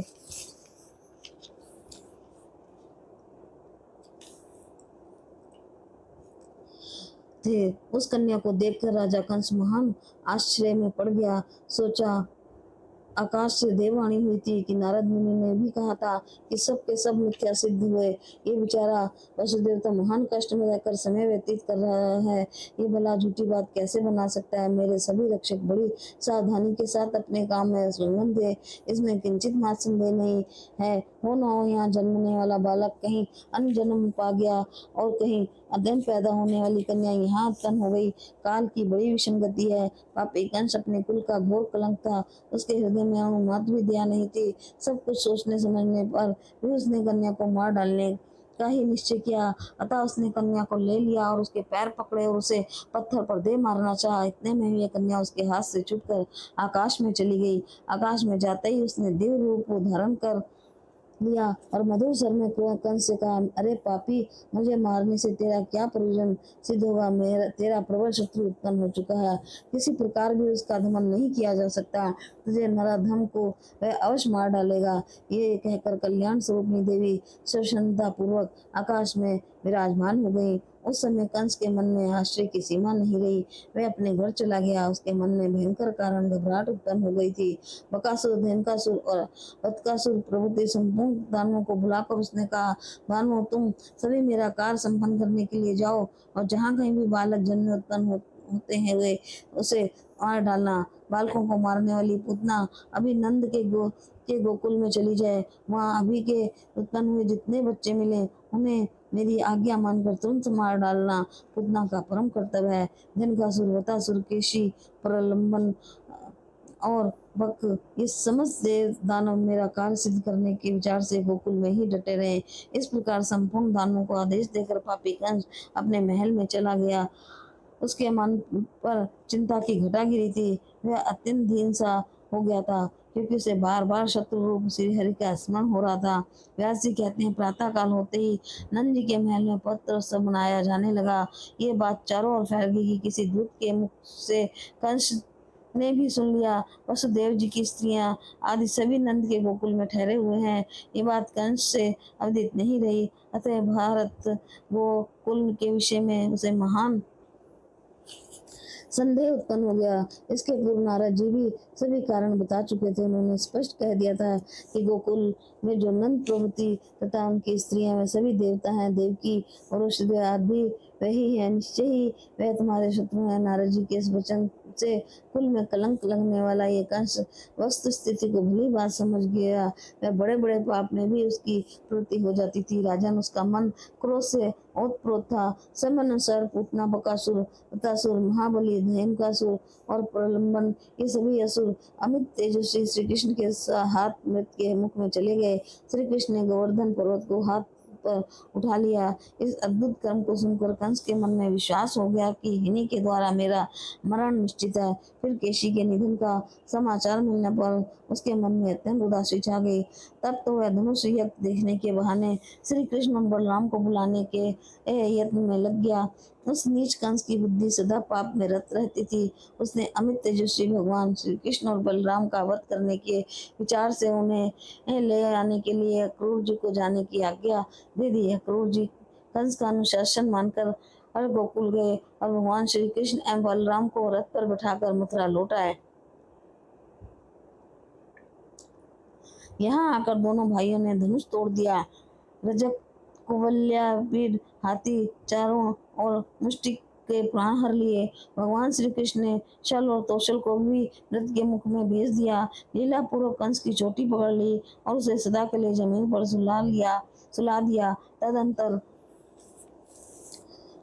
माता पिता को बंधन से छुड़ाया, उसके दुख दूर किए। फिर शत्रुसूदन श्री कृष्ण ने उग्रसेन को राजगद्दी भी ही बिठा दिया। उन्हें महामना वसुदेव जी ने उन दोनों भाइयों का विधि पूर्वक यज्ञोपवीत संस्कार कराया। संस्कार संपन्न हो जाने पर दोनों महानुभाव संदीपनि जी के स्थान पर गए। वहां रहकर संपूर्ण विद्याओं का अध्ययन किया और पुनः मथुरा लौट आए। 12 वर्ष की अवस्था में ही उस देव नंदन महाबली श्री कृष्ण और बलराम की पढ़ाई समाप्त हो गई थी। अब वह दोनों वीर मथुरा में विराजमान हो गए। उधर मगध नरेश जरासंध ने अपने जमाता कंस की मृत्यु के महान दुखी होकर सेना एकत्रित की और मथुरापुरी पर धावा बोल दिया। उसने 17 बार चढ़ाई की। प्रत्येक बार मथुरावासी बुद्धिमान श्री कृष्ण युद्धभूमि में पधार कर उनकी सेना को हराते रहे। इसके बाद जरासंध ने संपूर्ण मल्लेच्छों का देश कालयवन नामक योद्धा को भगवान श्री कृष्ण का सामना करने के लिए प्रेरणा की कि वह राक्षस यादवों के लिए महान भयंकर था। काल यमन आ रहा है। ये सुनकर मधुसूदन भगवान श्री कृष्ण ने संपूर्ण प्रसिद्ध यादवों को तथा बलराम जी को बुलाकर कहा, महाभागो, महाबली जरासंध से हमें यहाँ बराबर ही भय नहीं बना रहता है। उसी के भेजने पर काल यमन आ रहा है। इसी दशा में हमें क्या करना चाहिए? धन घर और सेना सब कुछ छोड़कर भी प्राण रक्षा का प्रबंध कर लेना परम आवश्यक है। जहाँ सुख से रहने की विधि बैठ जाए उसी को प्रत्येक भूमि समझना चाहिए। अपने उत्तम कुल के रहने योग स्थान में भी यदि सदा अशांति ही बनी रहे तो उससे क्या लाभ? अतः सुख की अभिलाषा करने वाले पुरुष को चाहिए कि ऐसी अस्तित्व में समुद्र अथवा पर्वत के पास रहने का प्रबंध कर ले, क्योंकि जहाँ शत्रु का भय न हो वहीं निवास करना पंडित जन उचित समझते हैं। भगवान विष्णु समुद्र में शेषनाग को सया बनाकर सुखपूर्वक सोते हैं। यही स्थिति भगवान शंकर की भी है। वह कैलाश पर्वत पर चले गए। अतः शत्रुओं को हाथों संताप सहते हुए हमें भी यहाँ रहना उचित नहीं है। हम सब लोग एकत्रित होकर द्वारका चलने की व्यवस्था कर ले। मुझसे गुरु ने कहा, उस समय द्वारकापुरी बहुत ही उत्तम स्थान है। मन को मुक्त करने वाली वह पूरी समुद्र के तट पर बसी है। उसी के पास रेवाताचल शोभा पा रहा है। व्यास जी कहते हैं, भगवान श्री कृष्ण की इस सत्य और युक्त बात को सुनकर संपूर्ण श्रेष्ठ यादवों ने अपने बंधु बांधवों एवं सवारियों के साथ चलना निश्चित कर लिया। भगवान श्री कृष्ण और बलराम को आगे करके सबके सब सपरिवार मथुरापुरी से निकल पड़े। जो मुख्य मुख्य यादव थे उन सब ने प्रजा वर्ग को आगे चलकर स्वयं चलने की व्यवस्था की। कुछ ही दिनों में द्वारकापुरी पहुंच गए। भगवान श्री कृष्ण ने शिल्पियों द्वारा उस पुरी के भवनों को ठीक करा दिया। उनके प्रबंध से यादव वहां ठहर गए। तत्पश्चात भगवान श्री कृष्ण और बलराम शीघ्र मथुरा लौट आए। उस समय पूरी सुनसान पड़ी थी। वह दोनों महानुभाव उसकी शोभा बढ़ाने लगे। इतने में यवनों का अध्यक्ष पराक्रमी काल यवन वहां आग पहुंचा। काल यवन आ गया ये जानकर भगवान श्री कृष्ण मथुरा से बाहर निकले और लीला से ही काल यवन के सामने से होकर पैदल ही भाग चले। उस समय श्रीमान कृष्णचंद्र के शरीर पर पीताम्बर शोभा पा रहा था। मुख पर हंसी की किरणें छिटक रही थी। नेत्र मानो कमल की शोभा को मात कर रहे थे। उन्हें सामने से भागते देख दुराचारी कालियावन भी अनाप शनाप बकता हुआ पैदल ही उनके पीछे दौड़ा। अब भगवान श्री कृष्ण और कालियावन वहां पहुंचे जहां महान प्रतापी राजश्री मुचकुंद सो रहे थे। राजश्री मुचकुंद को देखकर भगवान वहीं अंतर्धान हो गए। कालियावन भी वहीं पहुंच गया। देखा कोई सो रहा है, उसने समझा ये श्री कृष्ण है। अतः उसने राजश्री पर पैर से प्रहार करना आरंभ कर दिया। तब महाबली मुचुकुंद की नींद टूट गई। क्रोध से उसके नेत्र लाल हो गए। उनकी दृष्टि पड़ते ही कालियावन जलकर राख हो गया। कालियावन को भस्म कर देने के पश्चात राजश्री मुचुकुंद को कमल लोचन भगवान श्री कृष्ण के दर्शन प्राप्त हुए। वह भगवान के चरणों में मस्तक झुकाकर वन की ओर चल पड़े। श्री कृष्णचंद्र ने भी बलराम जी के साथ लेकर द्वारका के लिए प्रस्थान किया। द्वारका आकर महाराज उग्रसेन को वहां का राजा बनाया और स्वयं इच्छा अनुसार विचरने लगे।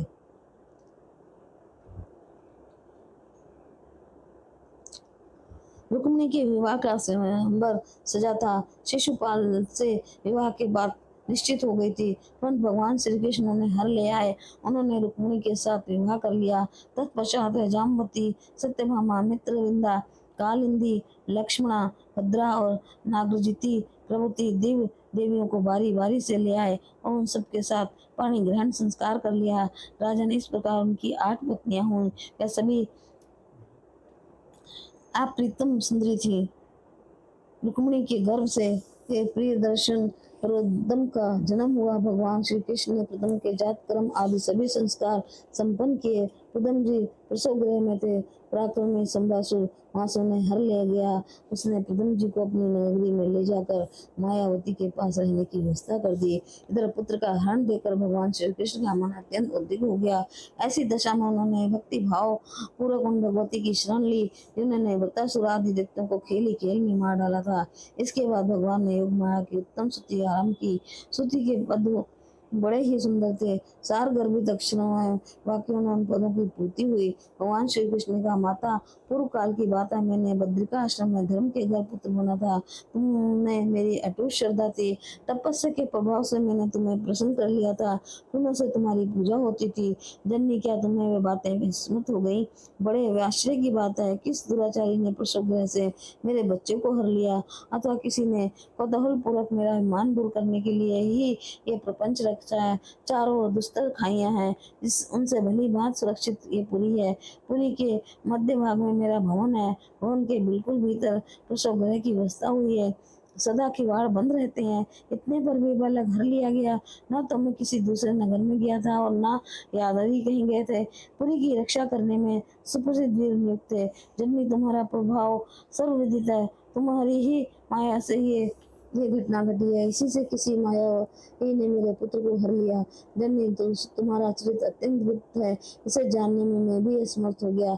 तब तब फिर सीमित विचार रखने वाला अल्प बुद्धि कौन प्राणी है जो तुम्हारा प्रभाव जान सके? पुत्र को चुराने वाला ये बालक व्यक्ति कहाँ चला गया? मेरे सेवकों ने उसे देखा भी नहीं। अंबिके, ये तुम्हारी ही रची हुई माया है। तुम्हारे लिए ये कोई विचित्र बात नहीं है। मेरे प्रकट होने से पूर्व तुम्हारी माया ने 5वें महीने में ही मेरी माता के गर्भ से खींचकर बालक को अन्न स्थापित कर दिया था, जो रोहिणी के गर्भ से प्रकट हुए। हलधर नाम से उनकी प्रसिद्धि हुई। अंबिके, तुम अपने गुणों द्वारा जगत का सृजन पालन एवं संहार करने में सदा संलग्न रहती हो। तुम्हारे पाप नाशक चरित्र को कौन जान सकता सकता है। प्राय यह सारा विश्व तुम्हारा ही बनाया हुआ है। पुत्रोत्सव का आनंद सामने उपस्थित करके उसके विरह का शायद दुख भी सिर पर उड़ेल दिया। इसमें कारण केवल तुम्हारा मनोरंजन मात्र है। संसारिक दुखों से संतप्त प्राणियों की माता और उनकी शरण एकमात्र तुम्ही हो। सारे शोकों को शमन कर देने में तुम पूर्ण समर्थ हो। अतः संप्रति मेरा पुत्र कहीं जीवित हो तो उसे सामने उपस्थित करने की कृपा करो। व्यास जी कहते हैं, भगवान श्री कृष्ण के लिए कोई काम भी असाध्य नहीं है। उनके इस प्रकार स्तन करने पर भगवती जगदम्बा स्वयं सामने प्रकट हो गई और जगत गुरु श्री कृष्ण के प्रति अपना अभिप्राय उन्होंने व्यक्त कर दिया। श्री देवी ने कहा, देवेश्वर शोक मत करो, ये पूर्व जन्म का शाप है जो इस रूप में सामने उपस्थित हो गया। उसी के परिणाम स्वरूप शंबासुर ने तुम्हारे पुत्र को बलपूर्वक हर लिया है। अतः अधीर होना ठीक नहीं है। 16 वर्ष का हो जाने पर तुम्हारा पुत्र शंबासुर को बलपूर्वक मारकर स्वयं ही घर आ जाएगा। मेरे प्रसन्न हो जाने पर किसी स्थिति में भी संशय करना अनुचित है। व्यास जी कहते हैं, इस प्रकार कहकर प्रचंड पराक्रम से संपन्न भगवती चंडिका अंतर्धान हो गई। अध्याय 23 और 24।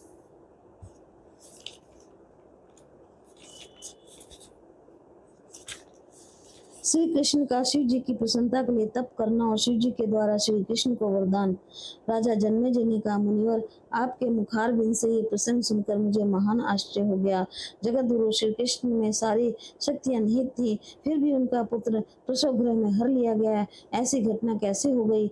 नगर की रक्षा का समुचित प्रबंध था, सुरक्षित अंतःपुर के में प्रसव गृह की व्यवस्था थी, फिर भी शंबासुर ने भीतर प्रवेश कर उस बच्चे को कैसे हर लिया? सत्यवती नंदन व्यास जी, इसका जो कारण है स्पष्ट बताने की कृपा कीजिए।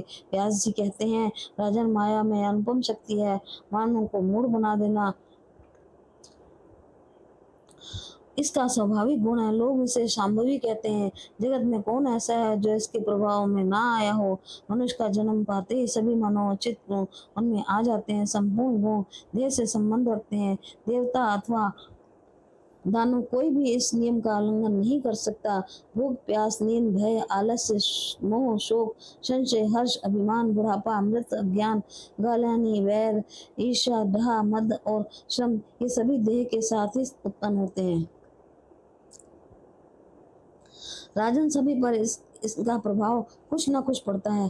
भगवान मानव का शरीर धारण करके धराधाम पर पधारे थे, अतः उन्होंने भी मानव लीला के लिए सभी मनोवांछित कार्य संपन्न किए। इस विषय में अन्यथा विचार अवांछनीय है। पहले कंस के भय से भगवान गोकुल पधारे, कुछ दिनों के बाद जरासंध ने भयभीत होकर द्वारका चले गए, फिर उन्होंने रुक्मिणी को हर लिया। सनातन धर्म की मर्यादा जानते हुए भी भगवान श्री कृष्ण उस उत्सव का समय रुक्मिणी हरण में प्रवृत्त हो गए। शंबासुर द्वारा प्रथम के हरे जाने पर भगवान श्री कृष्ण शोकाकुल हो उठे। फिर उनका शुभ समाचार पाकर हर्षित भी हो गए। यूं हर्ष और शोक में दोनों परिस्थितियों का उन्होंने लीला से वर्णन किया। सत्यभामा की आज्ञा मानकर भगवान श्री कृष्ण स्वर्ग पधारे। वे वहां से कल्प वृक्ष ले आना चाहते थे। रोके जाने पर इंद्र से युद्ध किया। इंद्र हार गए। अपनी स्त्री के वश होना प्रकट करते हुए भगवान ने कल्प वृक्ष छीन लिया। सत्यभामा जी बड़ी आदरणीय थी। उनकी प्रतिष्ठा रखने के लिए भगवान वृक्ष में बन गए। उन अपने प्राणनाथ को सत्यभामा ने दान कर दिया। नारद जी प्रतिगृह लेने पधारे थे। तत्पश्चात 12 बार शरण देकर श्री कृष्णचंद्र को बंधन से मुक्त किया। प्रभुति श्रेष्ठ पुत्रों को देखकर जामवती अधीर हो उठी। भगवान श्री कृष्ण से कहा, प्रभु, मुझे भी सुयोग पुत्र प्रदान करने की कृपा करें। तब तपस्या करने के लिए निश्चित विचार करके भगवान पर्वत पर पधारे। वे पर्वत पर गए जहाँ परम तपस्वी शिव भक्त अभिमन्यु जी विराजमान थे। पुत्र विलासी भगवान श्री कृष्ण ने उन महाभाग मुनि को गुरु बनाकर उनसे शैवी दीक्षा ग्रहण की। और वहीं रहकर कठिन तपस्या आरंभ कर दी। भक्ति पूर्वक तपस्या करने पर 6ठे महीने में भगवान शंकर प्रसन्न हो गए। सौम्य वेश में पधार कर उन्होंने साक्षात दर्शन दिए। उस समय द्वितीया की जन्मा के मस्तक पर धारण किए हुए भूत भवन भगवान शंकर बैल की सवारी पर वहां पधारे थे। भगवान शंकर ने महामना श्री कृष्ण को संबोधित करते हुए कहा, युद्ध कुल को आनंदित करने वाले महामते श्री कृष्ण, में तुम्हारी उत्तम तपस्या से प्रसन्न हो गया। तुम अभिलाषित वर मांग लो, मैं देने को तैयार हूँ। मेरा मेरा सामने आ जाना संपूर्ण कामनाओं को सिद्धि का सूचक है। अब कोई भी मनोरथ शेष नहीं रह सकता। व्यास जी कहते हैं, अत्यंत प्रसन्न होकर सामने पधारे हुए भगवान शंकर को देखकर देवकी नंदन महाभाग श्री कृष्ण दंड की भांति उनके चरणों पर प्रेम पूर्वक पड़ गए। फिर मेघ के समान गंभीर वाणी से उन्होंने भगवान शंकर की स्तुति की। व्यास जी कहते हैं, भगवान श्री कृष्ण अपने अमनोभाव व्यक्त कर रहे थे। अभी बात समाप्त नहीं हुई थी कि भगवान शंकर ने उत्तर देना आरंभ कर दिया। शत्रुसूदन श्री कृष्ण, तुम्हें बहुत से पुत्र होंगे। 16,050 तुम्हारी स्त्रियां होंगी। प्रत्येक स्त्री से 10-10 बालक होंगे। सब में असीम बल होगा। यूं कहकर प्रिय दर्शन भगवान शंकर चुप हो गए। महाभाव श्री कृष्ण हाथ जोड़े खड़े थे। भगवती पार्वती उनसे कहने लगी, महाभाव श्री कृष्ण, इस जगत में मनों के सिरमौर बनकर तुम विराजमान रहोगे। उच्च श्रेणी की गृहस्थी में तुम्हारा आवास होगा। जनार्दन 100 वर्षों तक सुखमय जीवन व्यतीत करने के पश्चात ब्राह्मण एवं गंधारी के शाप से तुम्हारे कुल का संहार हो जाएगा। शाप के प्रभाव से विवेक के नष्ट हो जाने के कारण तुम्हारे सभी पुत्र समागम में उपस्थित होकर आपस में ही लड़कर मर मिटेंगे। साथ ही अन्य संपूर्ण यादवों की भी सत्ता नष्ट हो जाएगी। तुम भी अपने भाई बलराम के साथ अपने धाम में पधार जाओगे। प्रभु, ये आगे का कार्यक्रम पहले से ही निर्धारित है। इस विषय को लेकर कभी चिंतित नहीं होना चाहिए। व्यास जी कहते हैं, इस प्रकार कहकर भगवान शंकर वहाँ देव बंधु के साथ अंतर्धान हो गए। भगवान श्री कृष्ण ने भी मुनियों को प्रणाम करके द्वारका के लिए प्रस्थान किया। माया पर ब्रह्म स्वरूपनी है। इन भगवती योग माया के हृदय में कभी विष्णुता एवं निर्दयता का बीज अंकुरित नहीं हो पाता। प्राणियों की रक्षा के लिए ही उनके सारे प्रयत्न निरंतर चालू रहते हैं। यदि इस चराचर जगत की सृष्टि करने में वे आलस्य कर जाएं, तो सारा संसार ही जड़ बन जाए। अतः भगवती योग माया संसारी प्राणियों पर कृपा करके ही अपनी उसकी रचना करती और उन्हें कर्मशील बनाने के लिए उत्तेजित करने में निरंतर संलग्न रहती। देवता और दानव सभी पर माया की गहरी छाप पड़ी है। सभी उनके अधीन में रहकर व्यवहार करते हैं। केवल एक भगवती मुनिश्री ऐसी है जिन पर किसी का शासन लागू नहीं होता। स्वतंत्रता पूर्वक उस इनका विचरण होता है। अतः राजन, सेवक प्रकार से उन भगवती महेश्वरी ही की ही उपासना करनी चाहिए। त्रिलोकी में उनसे बढ़कर श्रेष्ठ देवता दूसरा कोई नहीं है। उन पर ब्रह्म स्वरूपनी भगवती के चरणों में निरंतर ध्यान लगा रहे, यही जीवन का सफलता है। मुझे इस कुल में जन्म लेने का अवसर न मिले जहाँ भगवती भुवनेश्वरी की उपासना न होती हो। मैं उन पर ब्रह्म स्वरूपनी भगवती भुवनेश्वरी का ही अंश हूँ, न कि दूसरा कोई। जब मैं भी ब्रह्मा ही हूँ, तब मेरे पास कलेश कैसे आ सकते हैं। यूं अभेद की कल्पना करके उन भगवती जगदम्बिका की उपासना करनी चाहिए। गुरु के मुखारविंद से अथवा वेदांत के श्रवण से इस विषय को पूर्ण रूप से जान लेना परम आवश्यक है। फिर मन को एकाग्र करके उन परम ब्रह्म स्वरूपनी भगवती जगदम्बा की चिंतन में निरंतर तत्पर हो जाए। उस उपासना के प्रभाव से प्राणी शीघ्र ही जंजाल से मुक्त हो जाता है। अन्यथा करोड़ों कर्म करने से भी मुक्ति नहीं मिल सकती। निर्मल अंतःकरण वाले श्वेताश्वर प्रभुति समस्त ऋषिगण उन्हीं पर ब्रह्म स्वरूपनी भगवती का हृदय में शास्त्राकार करके संसार के बंधन से मुक्त हुए हैं। वह भगवती सच्चिदानंद स्वरूपनी है। सभी मुख्य देवता उन्हीं को ही आराधना करते हैं। निष्काम निष्पाप राजन, प्रपंच के ताप से भयभीत होकर तुमने जो पूछा था उसका समाधान कर दिया। अब तुम क्या सुनना चाहते हो राजन? मेरा कहा हुआ ये उपाख्यान सर्वोत्तम स्थान रखता है। ये अत्यंत अद्भुत परम पावन सनातन है, संपूर्ण पापों का नाशक है। वेद प्रणीत इस पुराण को जो बड़भागी पुरुष सुनता है, उसके समस्त पाप नष्ट हो जाते हैं और वह भगवती के परम धाम में चला जाता है। अध्याय 25 श्रीमद्देवी भागवत का चौथा सघन समाप्त।